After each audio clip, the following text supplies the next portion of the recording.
In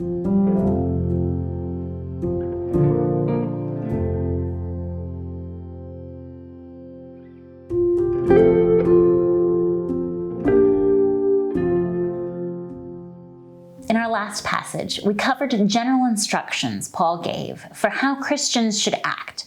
What does it look like to be a Christian? What should Christians do and not do? These instructions were beautiful, even poetically written at times, but they were also very general and abstract. Today's passage builds on those general instructions by giving much more specific guidelines for how Christians should act in their closest relationships with their family members. For that reason, this passage and a few others like it in other letters are often called the household codes because they provide a framework for how Christians should relate to those in their own households.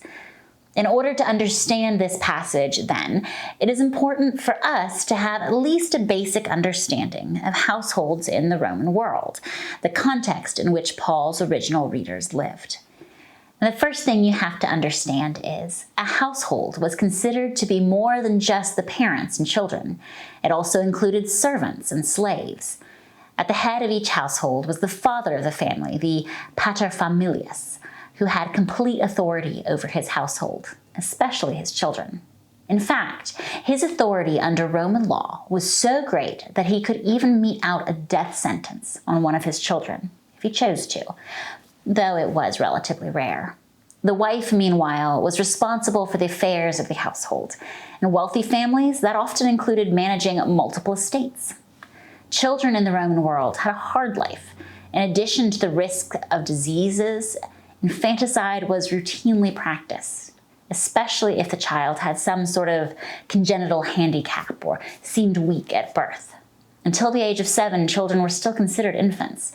Then, until the age of 12 or 14, they helped around the house. Slaves, meanwhile, were also a common part of the households of any degree of wealth. They might be captives taken in war, people who had been unable to pay their debts, or something along those lines. Although slaves were still subject to the absolute authority of the paterfamilias, they were also able to buy their freedom. Okay, those are the basics of the typical Roman household.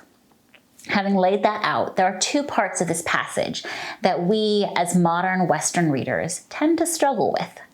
The first is the section on husbands and wives, and the second is the section on slaves and masters. I think it's important for us to address that controversy a little before you dive in. When it comes to both of these, what I want you to remember is that Paul is not trying to set up a whole new system for households. He is working within the parameters of his time and his cultural context. This hierarchy was a fact of life in his world. So what he's telling his readers is how to live as Christians within the culture they live in already and all its structures. Once you think of it like that, you may begin to see that some of the things he wrote were actually really revolutionary in that context. With that in mind, it's easy for us in our cultural context to start thinking about how our culture has progressed beyond that of Paul's readers in the centuries since then. Well, I want you to see just how incredibly much following Jesus changes how Paul's readers should interact with the other members of their household. I also want you to very intentionally reject that idea that our way of life is in any way less affected by sin. Obviously, slavery is wrong, but just because we don't have slaves in our households today doesn't mean that slavery is gone from our society. More people are enslaved today or in a situation of indentured servitude than at any other time in recorded history. Or, literal slavery aside, how many of us stop to wonder if a shirt was made in a sweatshop before we buy it? When it comes to slavery in the New Testament, we actually don't have much of a moral high ground to stand on. Modern slavery is just more hidden. As for husbands and wives, the other controversial part of this passage, while some people object to the idea of submission or defined gender roles, there are plenty of women who have come into societies like ours and feel like everything here has become a fight for power between the sexes. And there are plenty of abusive spouses now, whether or not society sanctions distinct gender roles. None of that, of course, is to excuse how verses about submission have been used by abusive husbands to spiritually abuse and silence their wives throughout the years. Abuse in any context is wrong and unchristian, and a reading that supports it isn't an honest or accurate reading of the text.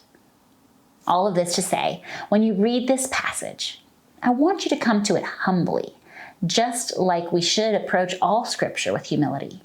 Read it recognizing that our context today may be different, but different doesn't necessarily mean we are any more successful at fighting the effects of sin on our households and our lives. There is so much here for us to learn about what it means to be Christians in the context of our families.